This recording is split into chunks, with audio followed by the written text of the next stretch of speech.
tracking. There could be tracking in a school. So some schools can have an advanced class and a regular class. There could be tracking within a class. So the teacher actually is dividing the class into groups and is teaching them separately and giving them assignment to one group, giving assignment to another group. And there is schools with no tracking whatsoever. You randomly assign kids within a cohort to different classes. So no variation in the average ability because of the randomized assignment to different classes in school. PISA data give us information about all these things. So you can really split the sample to schools that have tracking, schools that have within a class tracking and no tracking. And look, the results are more or less the same. Indeed, this is lower than this, and it's significantly lower. But it's not a big difference. You do get the same results. Okay? And you see the samples are more or less similar. Over 200,000, 200,000, 160,000.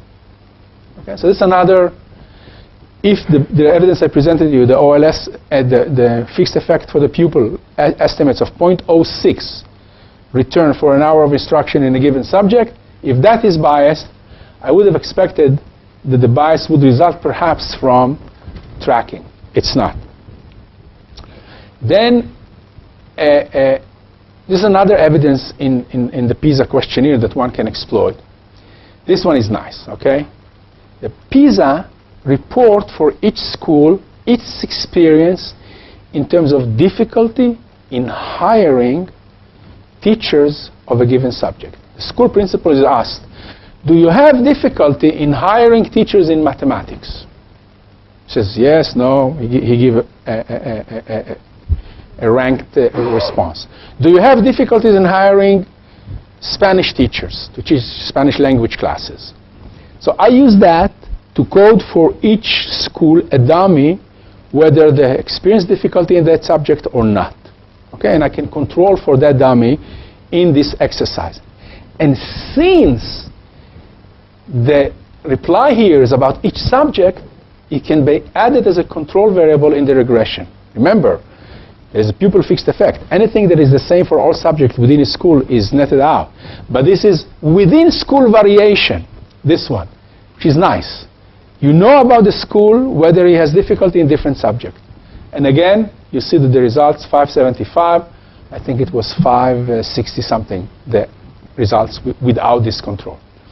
And this is a question about science. Do the school have special activity in science? Because the PISA is geared towards science. They ask the school whether they have like a special lab, a special club, field trips, road trips in science. So I can control for all of that.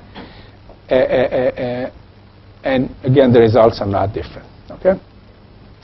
So now we want to look a little bit about heterogeneity in the effect. Who is benefiting among students from additional time in school and in different subjects? So the first one, which is always intriguing, is the gender difference. So we split the sample to boys and girls. We have the OLS and the effect. And you see that girls have a higher coefficient, but the confidence interval does not allow us to say that 5.62 is different from 4.99. Okay, this minus twice 4.41, that's minus 0.8, that would cover 4.99. Okay? So a bit higher, but not significantly different. Okay? So the effect on boys and girls is the same.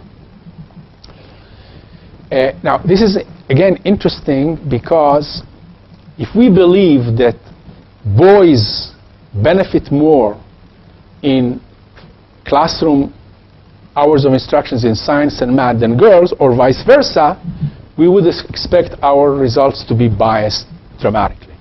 It's not. Okay? So you get a similar result. Here, we split the sample by high parental education and low parental education. We know from the PISA data the years of education of the father, the years of education of the mother, and we can split the sample either by father or mother or by both of them. And here I do by both. And here we do get a heterogeneity, which is in line with previous evidence that we have. The effect on low parental education, kids who come from low socioeconomic background is higher significantly from the effect of hours of instruction from high parental education. Okay? And the difference is almost 0.02 of a standard deviation, and it's significantly different. This is significantly different than this, which means that when you add hours of instruction in a poor neighborhood in Madrid, you should expect the gain to be higher than if you add hours of instructions in schools in a very rich neighborhood in Madrid. Now, this is in line with what we know, for example, on class size. The paper with Josh that I have on class size have shown that the effect of class size is higher for low SES students. And other inputs that we found also had a higher marginal productivity for low SES than for higher SES. Okay, why? I mean, it's easy to explain in general, because for low ability students who come from low SES families, the school is an important replacement of what they don't get at home. Okay?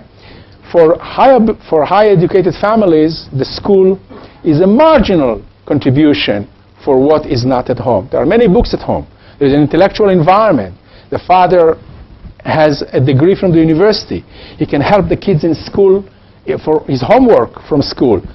If the father is only a primary school graduate or a dropout from high school, he might not be able to add his son or his daughter in calculus, for example, homework in mathematics. So this is not a surprising result. We have this established in many other studies, and we see it here as well. Immigrants, first-generation immigrants, second-generation immigrants. Does the effect of school inputs on children from immigrant families is different? It seems that it is higher. Okay? It seems that it is higher. It's not as precisely estimated as the gender coefficients. Why, you think? Because the sample is much smaller. Okay? The sample of boys and girls is half and a half. The sample of high and low parental education is half and half. But the sample of immigrants is much lower.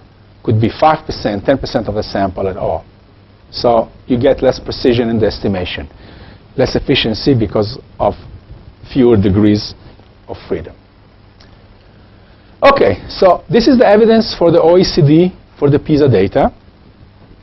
Let me tell you that I tried to do the same exercise using data from country by country.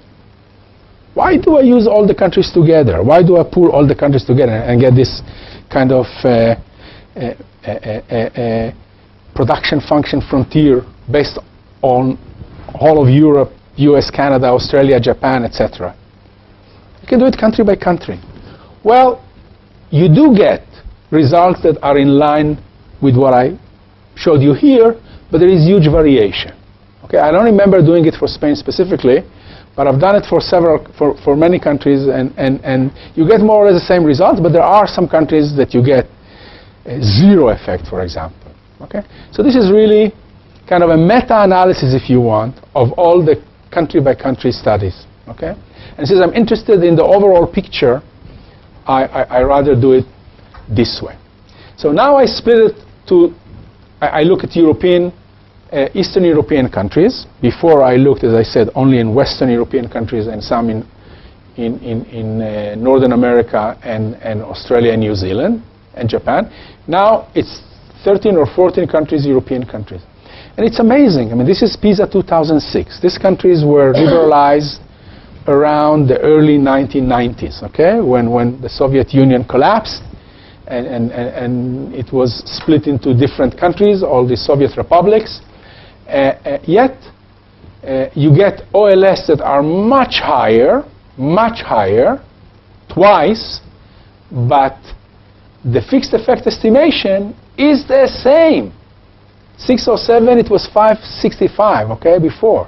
It's the same, even though the OLS is hugely different. There is a much more positive selection in the Eastern European countries than the OECD, twice actually as much.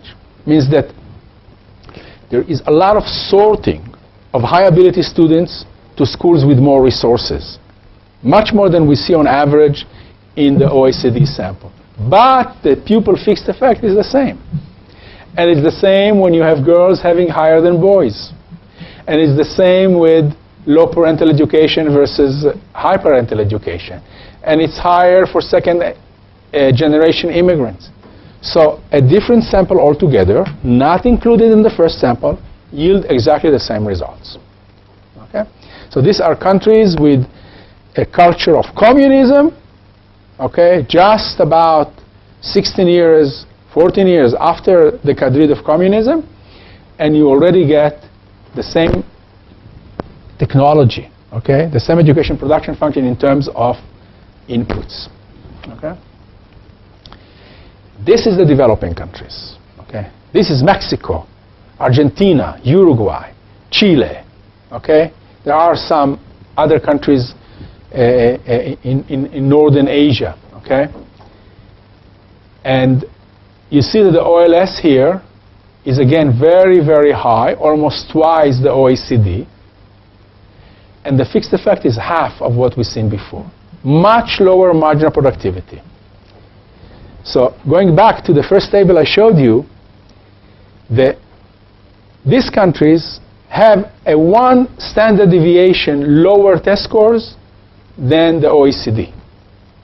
They don't have differences in hours of instruction in different subjects. Okay? So why are they scoring a 1 standard deviation less than the European students? Because the marginal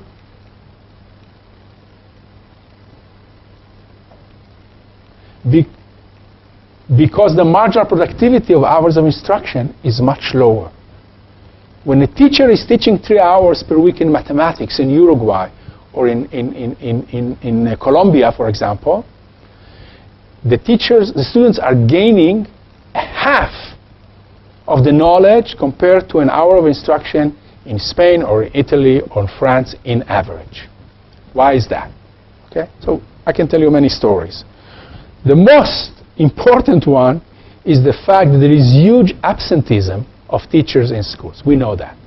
Teachers miss school days unlike the experience we know at the OECD. 20%, 30%. Like in India, we know teachers are half of the time not in the classroom. They moonlight, they do other things. They drive a taxi, they have a farm, they do many other things while they should be in school. Second of all, while they are in school, they teach much less than what they should. So they can do other things instead of teaching. So this is a misleading piece of information to think that they are teaching 3 hours of math similarly on average to what we see in the OECD countries. They're not. Because they're not in school most of this time. Not most, but at least 60-70% of the time they are in school, the rest they are not in school. So that's already reduced. So there's a measurement error in the reporting time of instruction of each subject in these countries. Second of all, they may do some other things. As I said, that's another source of measurement error. So I can go on and explain the differences. Okay? So, and you see that the pattern between boys and girls is here as well, but it's not significantly different. But here, we get the opposite relationship in terms of the SES of the family. Hours of instruction in school actually aid more kids who come from relatively educated families compared to less educated families. So this is an opposite result. And look at the immigration here. Huge effect on immigrant kids. Okay? But overall, I think this is a striking evidence. It's about half. Okay? So I gave you examples about why it could be, but we really want to go and look at it more carefully.